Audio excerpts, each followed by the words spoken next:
So I'm going to start right on time. For those of you who have joined now, appreciate you being on time. And my name is Talia, and this really interesting topic, in my humble opinion tonight, getting your rhythm, your circadian rhythm on track, is the topic for tonight. And if you will see, if you stay with me, that this is fundamentally important to your life, this topic. And that nobody is not affected by their circadian rhythm. And there's so many things that we can do to get it on track, and it's fundamental for our health and well-being. Okay, so stick with me and I'll get into all the details. And just by way of an introduction, this is me, Talia, charming. I like to joke now, this is, you can tell it's my pre-COVID self. I look so happy and hopeful. Well, anyway, I've been invited by Healthy Planets, a lovely big health food store chain in Ontario.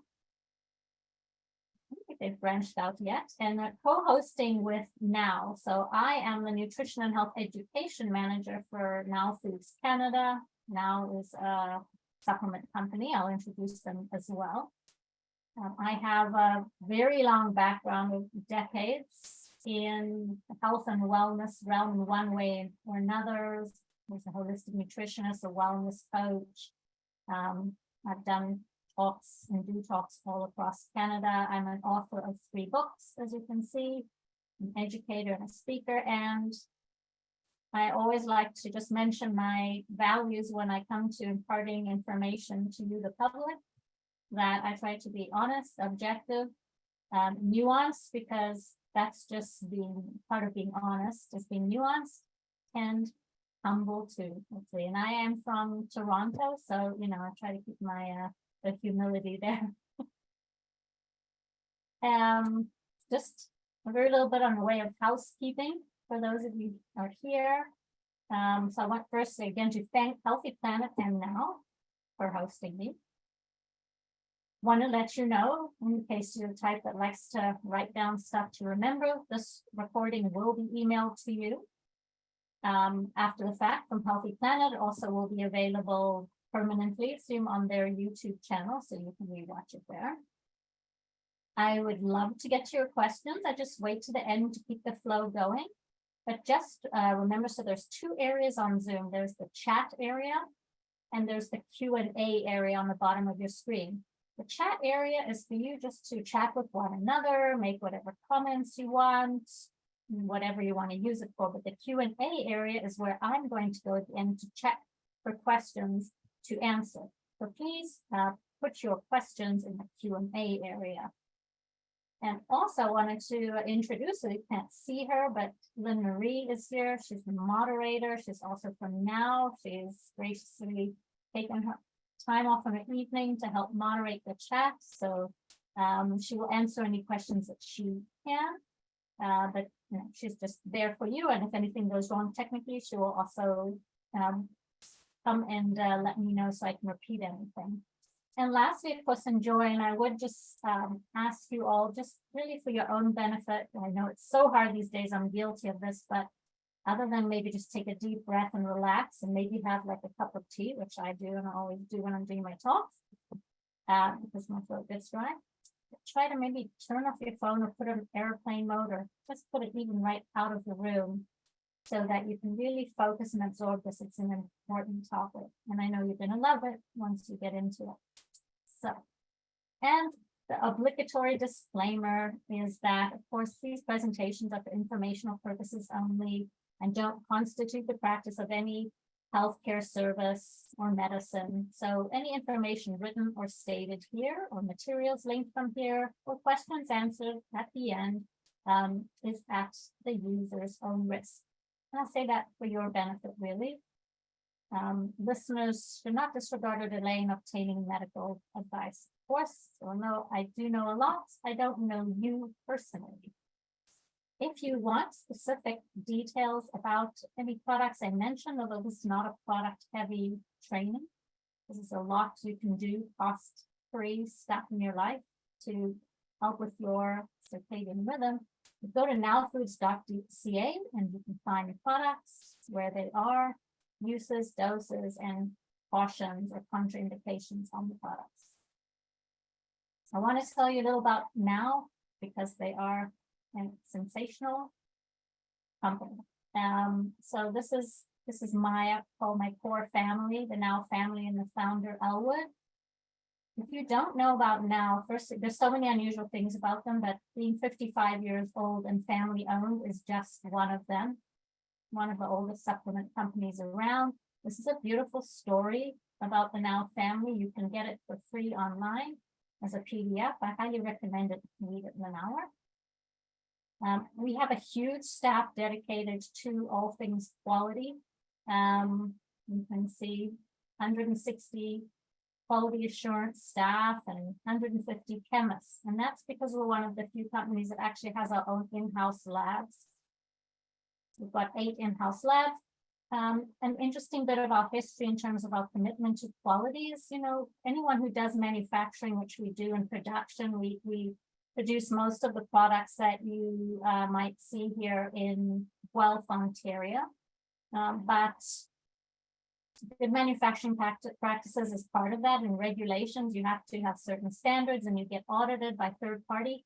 But way back decades ago, our founder Elwood and his brother were actually on a grassroots committee that landed up being the instigators, pushing the governments to regulate the profession, but the natural health industry. So that is a really interesting note. This wasn't from top down, it was kind of more bottom up pressure.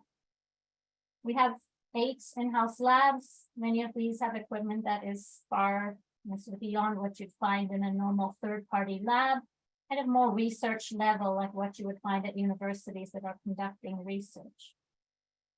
And just one interesting thing to note, so I hope that any of you are interested in getting anything goes into Healthy Planet, a health food store, but just as by way of a warning about what can happen when you just kind of get unknown brands online that may seem inexpensive and be tempting.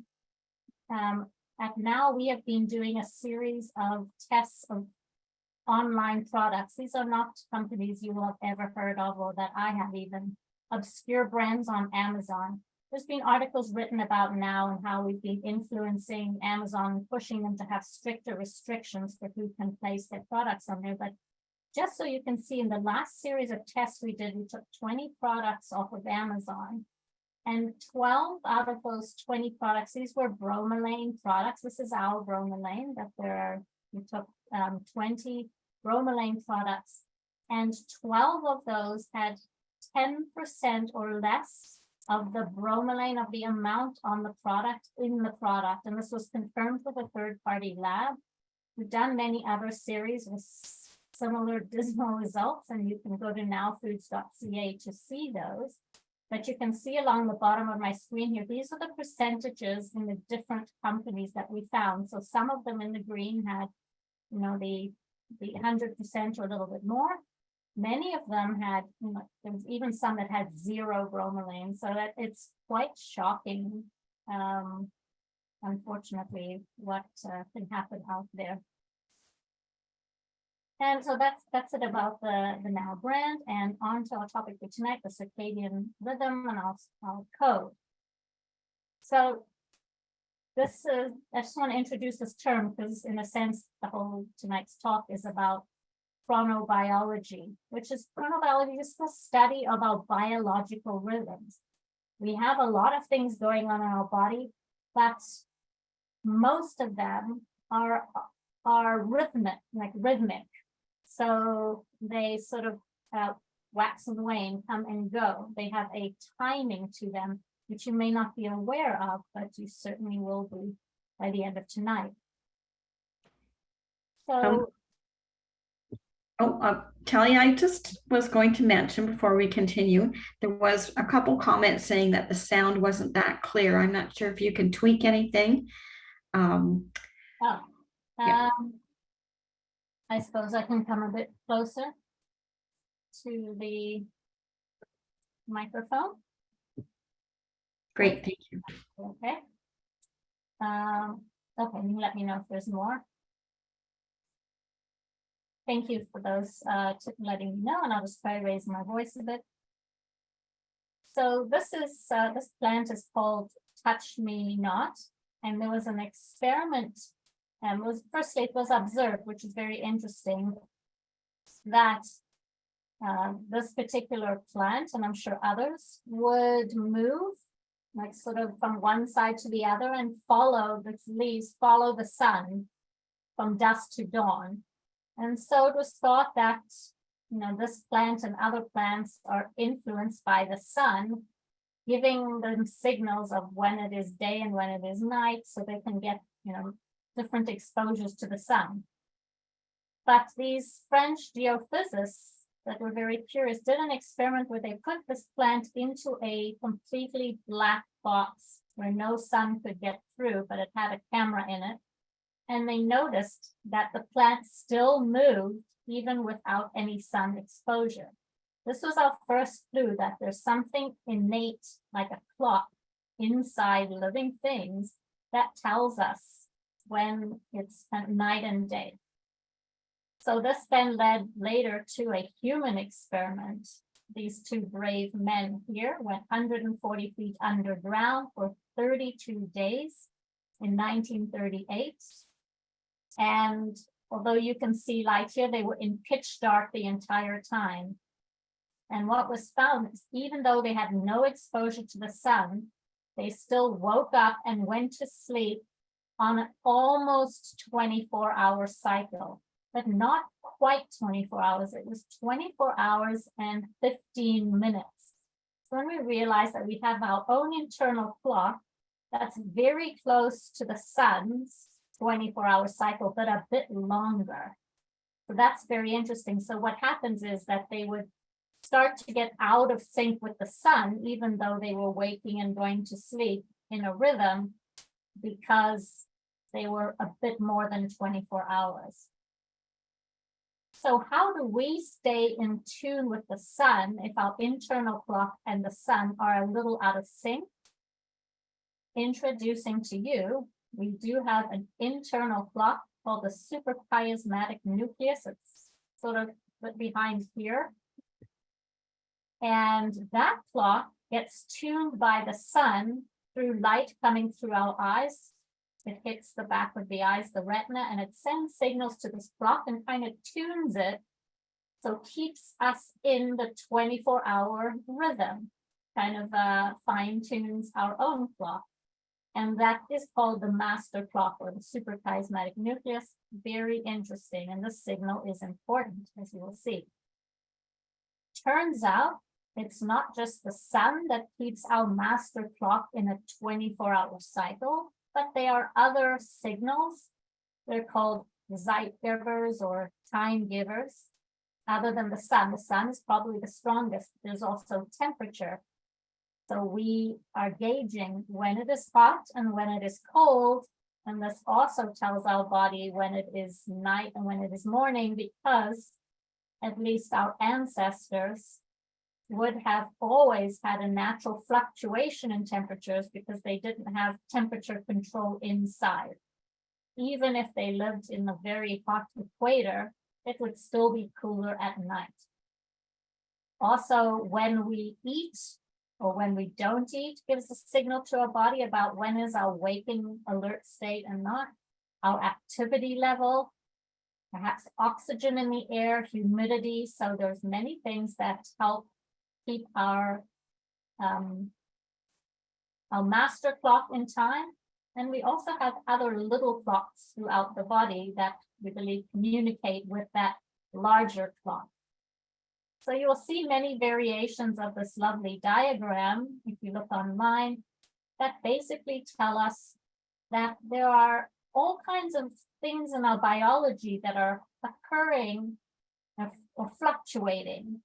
And so, for example, we have at 4:30 in the morning, usually our body temperature is at its lowest.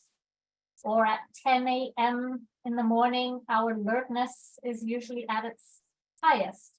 Maybe that's a good time to write your book. We have a best time for, muscle strength, highest body temperature later on, highest blood pressure. So everything is in fluctuation. And in fact, even down to our DNA expressions turning on and off, and every cell in the body is under a different rhythm, or more active or less active at different times of the day. Here are two very important hormones in the body. This one is cortisol, and it goes up and down. Cortisol is our stress hormone, but that's not always bad. It's supposed to be ideally highest in the early morning because we need to get body a little in a stress mode to get us alert and out of bed and doing things. But it should be lowest as we go into the night so we can have a good sleep. And then in opposition, we have melatonin, which is a really important hormone that sort of primes us for a good night restful sleep, and it should be highest at night and then lower. But not everything is on a 24-hour rhythm, even though we have so many. So when we sleep at night, this is a great book, Why We Sleep, we go through 90-minute cycles of through different stages of sleep into, our dream sleep or rapid eye movement sleep, and REM sleep, which we call deep sleep. My throat is already getting. I'll have to sip a lot of tea tonight. So those rhythms are occurring as well. Now, as I mentioned, temperature is important to let our body know when it's morning and night. And if we are out of sync, I'll show you later all the things that can happen. But if you want to have a good night's sleep, your body needs to know that it's nighttime. It needs the signal. So one of those is that the temperature should be dropping. It's thought that the ideal temperature is about 16 to 20 Celsius, so turning down the thermostats is helpful. Other tips are that whether it's our mattress that we use or our sheet, some things trap in the heat and are not great, and others don't. So foam mattresses, for example, tend to really heat up and trap in the heat. I know I have one, it's not great. By having a bath or a shower at night, it seems counterintuitive, but hot water, especially on our hands and feet and in the area of the face, helps us to cool down afterwards because all the, the blood rushes to those areas where the heat is applied, and then we lose heat through them. So that can be a good way to cool down before bed. This is a great quote about how important circadian rhythm is from Dr. Andrew Huberman. He's a neuroscientist, very interesting fellow. He says, it's striking to me that in all animals, other than just humans, if they deviate too much from the appropriate exposure to light and light-dark cycles, they essentially don't mate, or they die, or they get killed off. But we are able to override that. But the ways in which we suffer appear to be things like obesity, metabolic syndrome, reproductive syndromes, mood and depressive disorders. Here's just a list of some kind of pathologies that are believed to be related to chronically disruption of our circadian rhythms. Cancer, diabetes, obesity, and so on, but there's some links to those. Rhythms, of course, these circadian rhythms are not just for us. Animals use them too, as was mentioned. So just this is interesting to me. How do the birds know when they should migrate or when they should mate and all of that? They also pay attention to and can tell somehow by how short or long the days are as the seasons change. Now, when it comes to eating, this is very interesting, and you might have heard newer information about we always have talked when it comes to our diet about what we should eat. We argue about like what's the best thing to eat, carbs, fats, protein. We've argued a lot about how much to eat, appropriate calories, but only until recently we started talking about when we eat in terms of the feeding period, we'll call it. And this was all sparked by this very interesting experiment by Dr. Kanda, Sachin Kanda. And what he did was he took identical mice. They started out identical, gave them the identical diet. So same calories, same food, same carb, fat, and ratio. Everything was identical. The only thing that was different was that one of them had, this one here, had access to that food 24/7. Still a fixed amount, but could eat it at any time, day or night. And the other mouse, the same calories and same food, had a restricted period of 8 hours that it could eat it in only.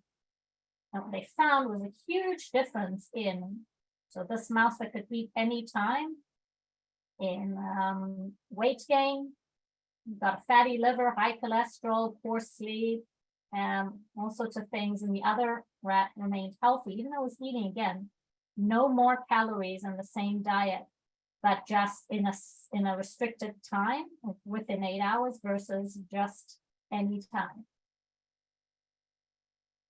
Now, this human experiment showed very interesting things too about like what happens if we just eat at any time of day and don't pay attention to that normal circadian rhythm where we're supposed to be eating during our more awake time and for a briefer period and not have access to food all the time. So they took these 10 healthy adults, I'll explain all this messy looking stuff, and gave them 3 meals and 1 snack, which sounds perfectly fine, but over a 28-hour cycle.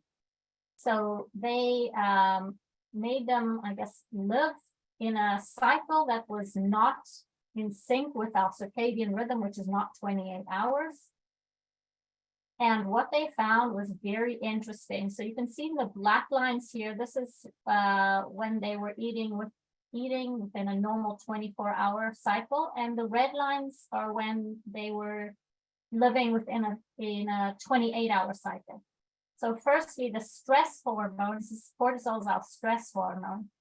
Everything was completely inverted and opposite. When it normally is supposed to be low, which would be, when we're going into our sleep time, it was high.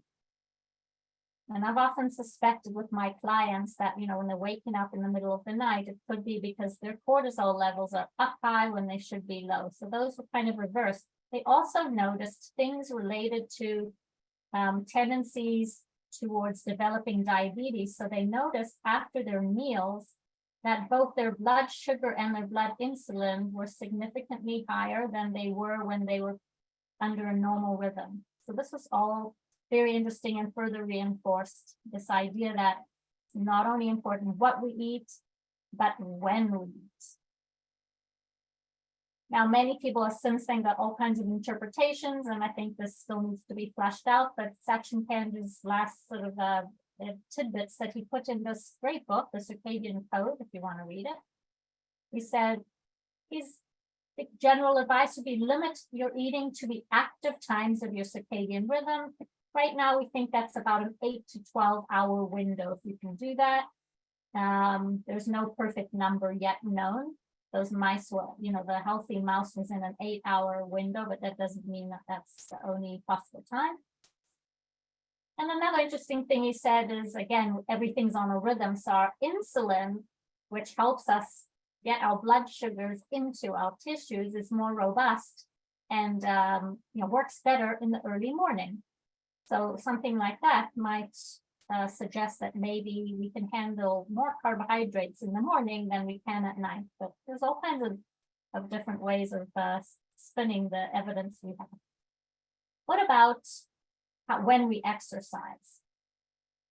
So I'm going to put this in terms of how you can use exercise as a hack to try to shift your circadian rhythm forward or back. Now, why might you want to do that? For example, let's say you got a new job where you have to work nights, like a karaoke host, and now you need to stay up later. Or you need to get up earlier than normal, or you want to become more of an early morning person. How can you use exercise to shift yourself to be, better in the morning or better at night? So if we exercise especially in the early morning, this helps to advance our body clock, so you're going to feel more refreshed in the early mornings. If you want to be more of a morning person, exercise in the morning. However, if you want to delay your clock, help you stay up later, then exercising in the evening. Now, I always say exercise whenever you can. That's the most important thing, because exercise is so important, but this is just an interesting fact. So what you're looking at here is, again, the rhythm of our sleep-wake cycle. So an interesting thing in terms of what drives us to be able to sleep properly, there's two things going on. One is that we have our regular inbuilt circadian rhythm I already talked about, the one that's a little bit longer than 24 hours, but the sun keeps it in 24 hours. And that circadian rhythm is strong enough that even if you stay awake for over 24 hours or say 2 days straight, which I'm not recommending, but even if you don't go to sleep, instead of getting more and more and more sleepy, which is what you think you would get because you're not sleeping, you still go through periods of feeling more awake. You get a second wind even though you haven't slept, and then getting more sleepy. And that's because that natural rhythm is occurring in you. So I'm sure you've experienced that. And on top of that, we have this chemical in our body called adenosine that builds up sleep pressure all day, and it gets to the maximum at night that helps us fall asleep. And this adenosine works in the brain.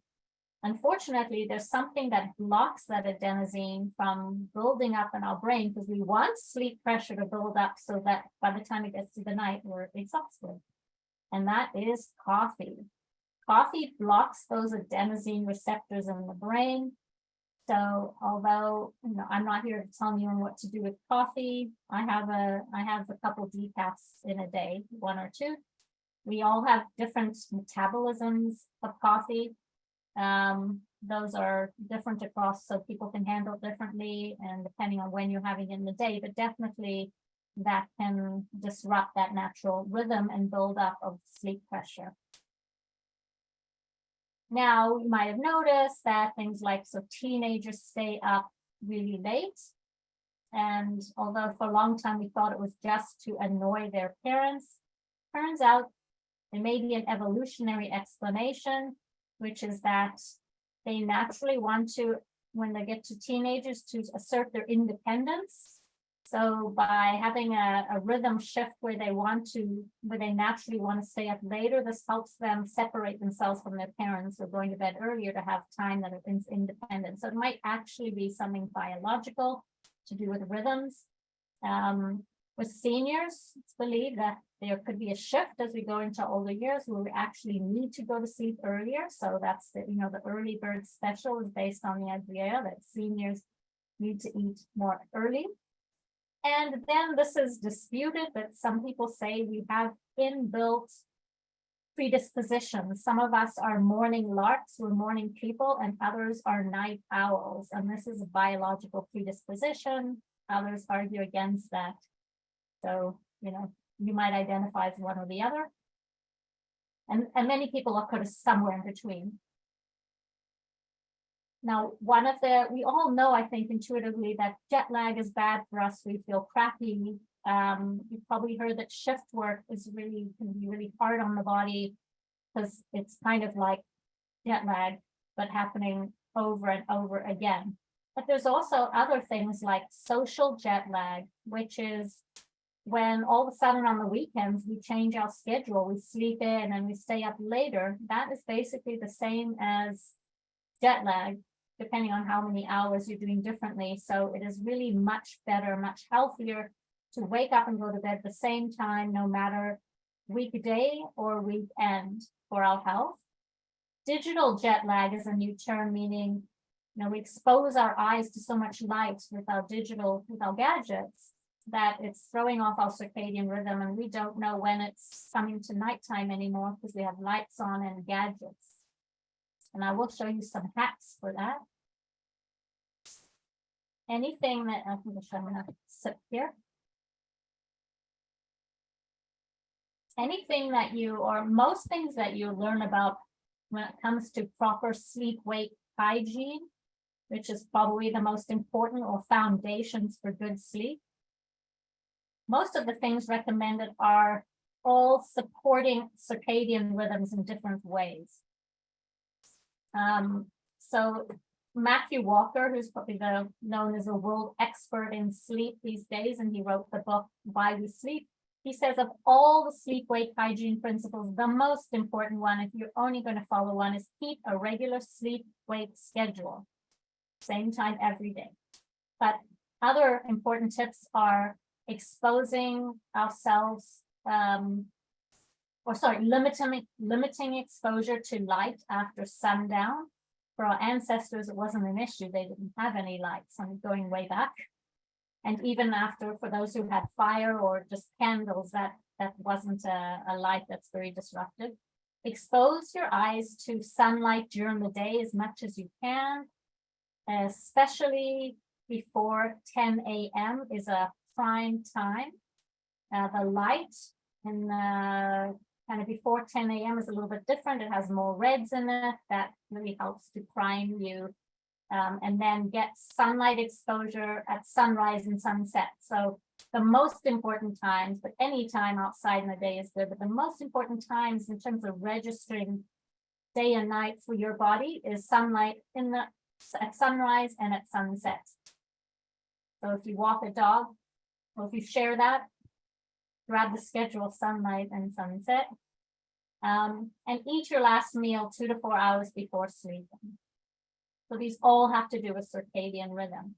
There are nice apps there. I had this one on my phone, Sleep Wake Cycle, where you could set not only an alarm to wake up, but also an alarm to go to sleep, just as important. Now it's really hard, I understand, for some of us to have pitch black in our rooms, even though that is so important to block the signals that we shouldn't have at night. So this is a particular mask that I really love, but you can find one that fits you. A good mask can just block out all the light, and you don't have to worry about the fact that your blinds are not perfect and other things. It's called Pretty Care, by the way, just if you're interested. I think I did get it off of Amazon. And again, sunlight, maximize your sunlight, especially before 10 a.m. seems to be a key point. Now, light exposure, of course, it's a really difficult issue for us to deal with. We have gone from the days of where we were just sitting around a fire at night. Fire has mostly a lot of reds in it, and that doesn't provide a strong signal for wake time, so it doesn't disrupt our sleep very much. Then we went into the incandescent lights, which I had when I was younger. Those are closer to daylight spectrum of lights, and then to most LED lights these days, which, although they're better for the environment, some argue otherwise, unfortunately have more blue light in them than any other light we've had before. And that blue light is the strongest part of the spectrum of light that blocks or disrupts our natural melatonin rhythm, so that our body can't get the proper signal to go into a deep sleep.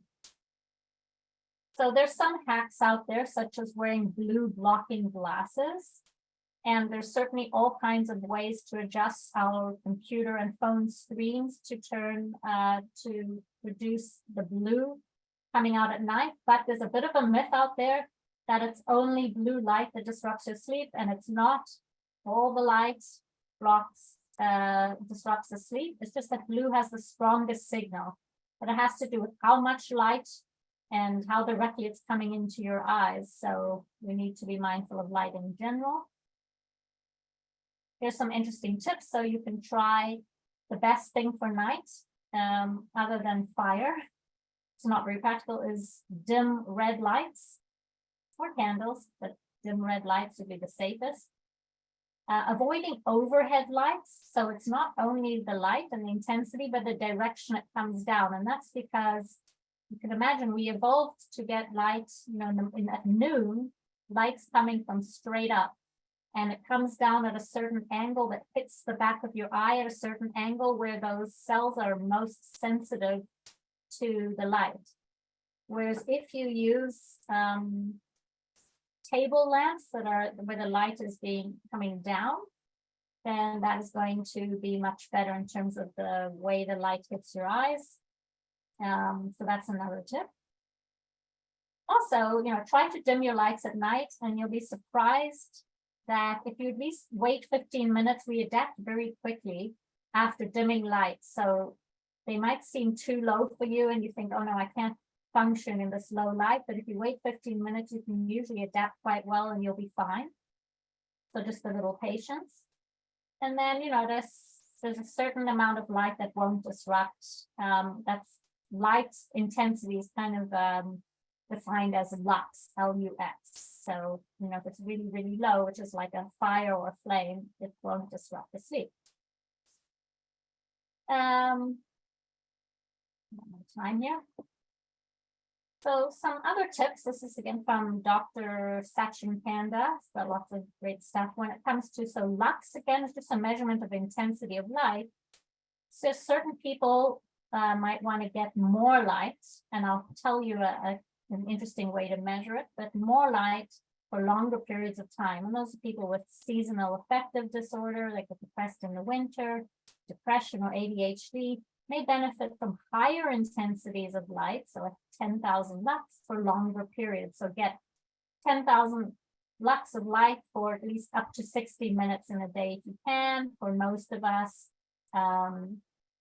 about 2,000 lux for an hour a day, and then generally for most of us, again, to get very low amounts for a couple hours before bed. So how can you measure these lux if you're interested in doing that? Free apps, I found a couple of them. So one was called Light Meter, and I'm showing you my fun experiment here in my living room. And what this is going to show you is how dramatically different the light is outside versus inside. So in my living room, and my living room is not dark, I have big windows. In the morning, I measured with the light meter, and it was only 286 lux inside. Now remember, for an average person, you're recommended to get 2,000 lux or greater than 2,000 lux for an hour a day. This is nowhere near 2,000. Then I put the light meter right near my kitchen window, which is big and bright. I'm sitting there right now. And it was a little bit better, pointing it to outside. And then the sun wasn't out. Then the sun came out, coming towards the window, but still nowhere near the amount needed. Went out into my very bright hallway of my building, which I thought for sure would be more, and it was so low. And by the way, what I've learned is that we're very bad at gauging how brightness. You can't really always tell, because you'll go out on a fairly cloudy day and think it's not nearly as bright as my hallway, but it actually is much brighter. There's much more light intensity always outside. So I went outside the same day right after this, and it was partially sunny and 9,850 lux. So that's why it's really important. You can't get enough light being inside, no matter how bright it seems inside. And as I mentioned before, the importance of dawn and dusk are the best times to act like a bookmark for your body to know, this is morning, it's my wake time, and now we're going into the evening to get your circadian rhythm going. But any time of day when you can get out into the sun is good. Now, I'm going to show you some interesting thing that's going to really help. Another hack that you can use, which I already alluded to with exercise. When it comes to timing your exercise or your meals, in order to shift your circadian rhythm forward or backwards. And this is going to come in handy if you're traveling as well. So what you need to know is there's something called your temperature minimum. That is in suspense now. So your temperature minimum is when your temperature is at its lowest. And for each of us, that's going to be about 2 hours. Temperature minimum occurs about 2 hours before your normal waking time. So let's say every day you wake up roughly at about 7. So your temperature minimum is going to be at 5. Let's say it's at 5. How does that help you? Well, if you want to become more of a night owl, or at least temporarily, because you're traveling somewhere where you have to stay awake longer than in your initial time zone. So if I'm traveling to Vancouver, I'm going to have to stay awake longer. If I want to make that shift, then I want to expose myself to bright light and exercise 4 to 6 hours before my temperature minimum. So temperature minimum is 5 a.m. 1, 2, 3, 4, 5, 6. So at about 11 at night or so, I'm going to expose myself to bright light, which I wouldn't normally do, and maybe even do some exercise for a few days before I go. And that's going to help shift me, my rhythm. So I'm going to be awake later. And when I travel, it'll be easier to adapt. And the opposite is the case if you want to be more of a morning lark, wake up earlier, then you're going to find your temperature minimum. And then 4 to 6 hours after that, so in this period of time, you're going to do your exercise and expose your eyes to bright light. So, in the early morning.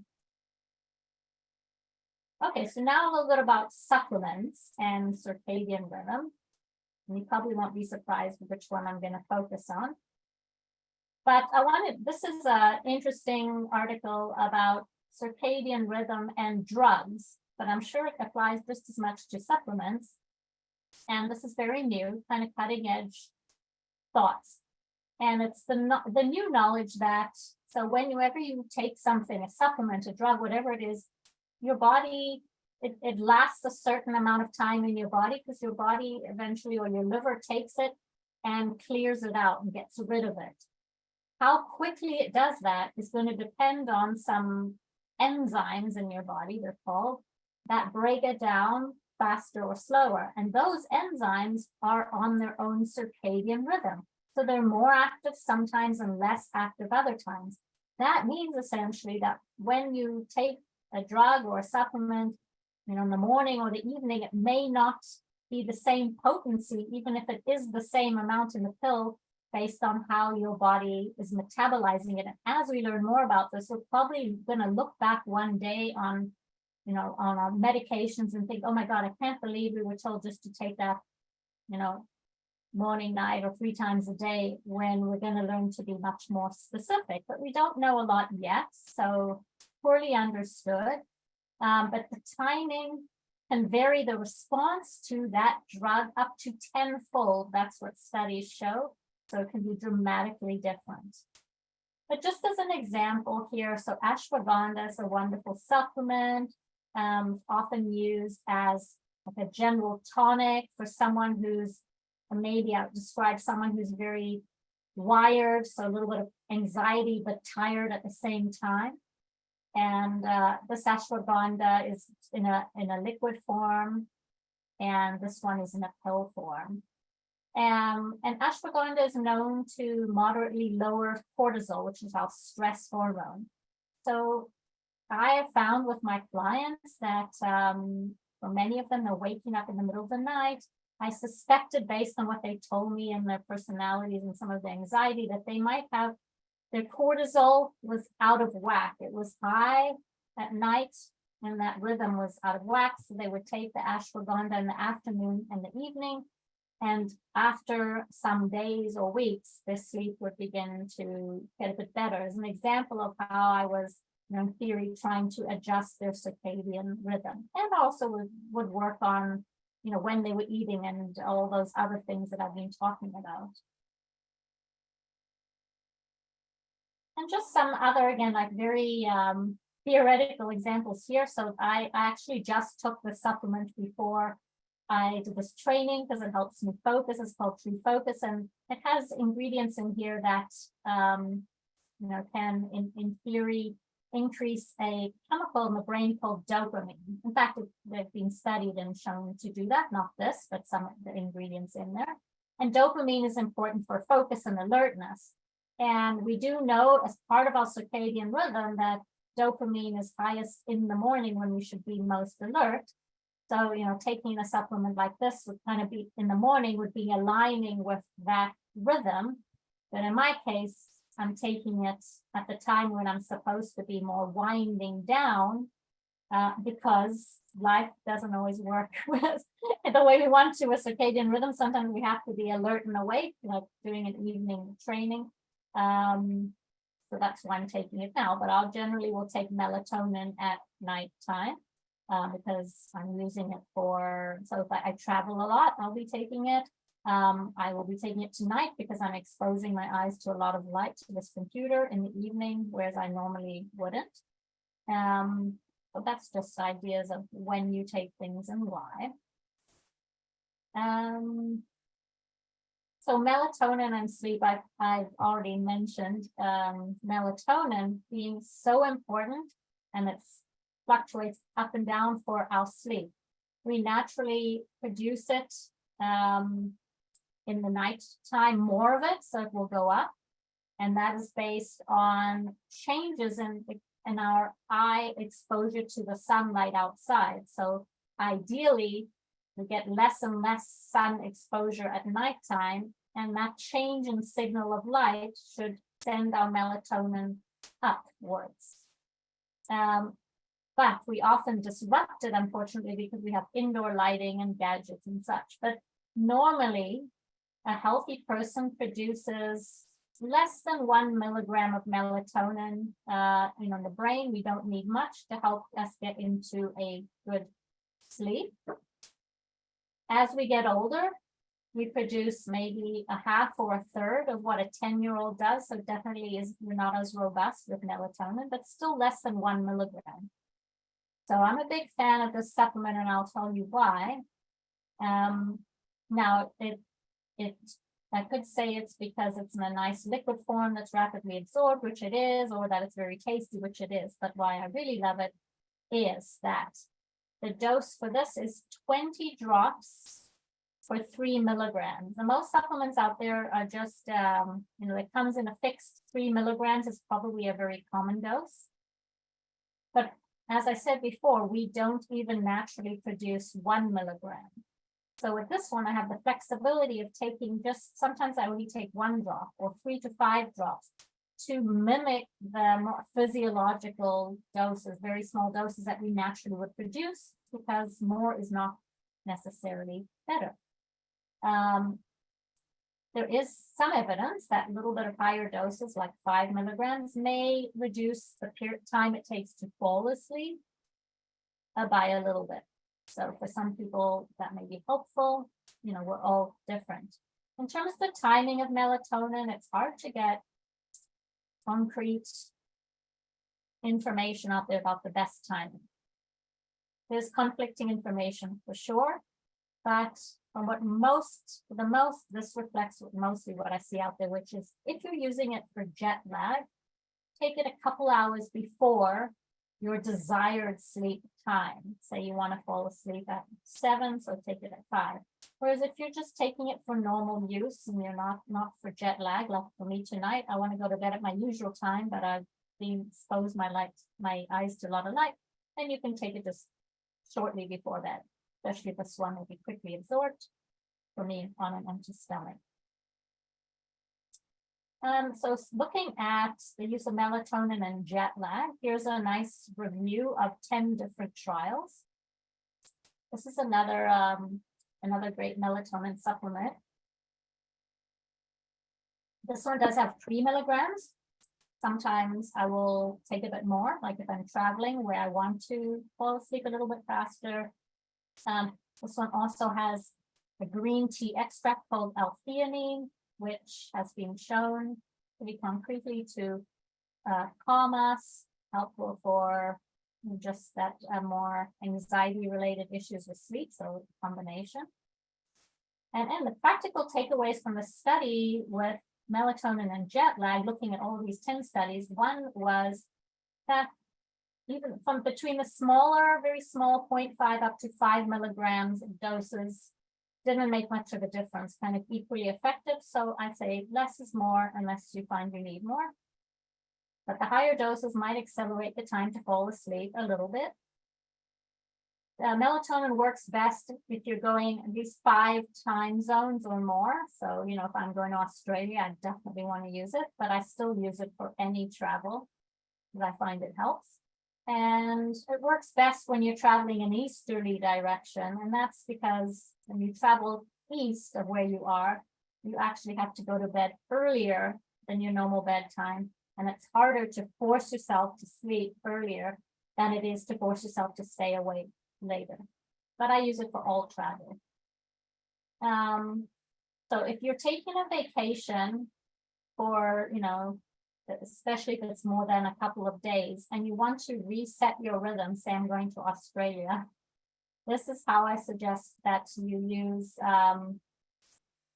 melatonin along with the light and exercise that I already talked about. So if you're traveling east, you want to push your clock forward and fall asleep and wake up earlier. So the solution to that is a few days before you leave for travel, you want to view bright light and exercise a few hours after your temperature minimum. So then you have to figure out your own temperature minimum, which, as I mentioned, is going to be based on when you normally wake up and a few hours before that. If you're traveling western direction, you're going to kind of do the opposite. And you're going to view bright light and exercise kind of late at night or before your temperature minimum, 4 to 6 hours. So you can use those as hacks several days before you leave to already start shifting your rhythm so your body's not in shock when you get there, as well as taking the melatonin during that time before you've even traveled to try to already shift your rhythm. And then when you travel again, it will be easier. And then you continue doing those things, taking your melatonin, waking up in the morning of what morning is there, going out and walking in, you know, in the early morning, exposing your eyes to light and all that. I'm running a bit long here. So just wanted to say that there's, you know, there are different sleep formulas, but melatonin based ones are really great for that circadian rhythm, and other ones, so I love the sleep botanical blend, that are more for things like restless sleep, nervous sleep, anxiety related issues. So you can use both, but I really like to have a formula that doesn't have melatonin like this one, and add melatonin as needed when appropriate to that. Oh, there we go. So thank you everybody so much for attending tonight.